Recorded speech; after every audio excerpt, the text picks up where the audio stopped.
We'll guide you through how to connect Google Sheet to Notion. If you find this helpful, don't forget to like and subscribe.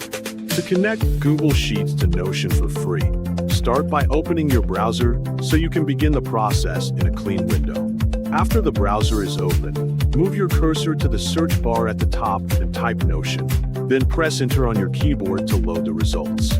When the search finishes, look at the list of websites and click the first option that appears because this will take you to the official Notion site.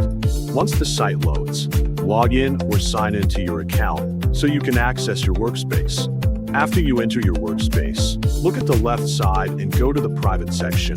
Then press the plus button on the right side to create a new page where you will place your Google Sheets link. When the page opens, go to the main area of the page and type /embed so Notion can show the embed tool. Choose the embed option from the small menu that appears. A small menu will show two choices, which are link and upload. Link is used for adding your file through a link, and upload is used when you want to upload your Sheets file directly. Since you are connecting through a link, select Link by left-clicking it. Then open your Google Sheets file in another tab or window so you can prepare it for linking.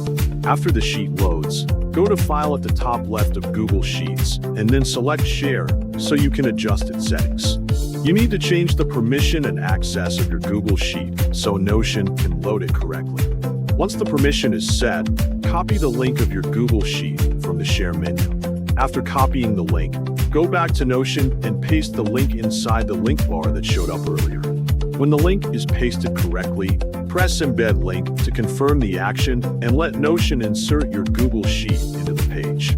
After Notion processes it, your Google Sheet will appear on the page as an embedded element. Now you can interact with your data inside the page, view it, scroll through it, and check your content directly from Notion without needing to open Google Sheets separately.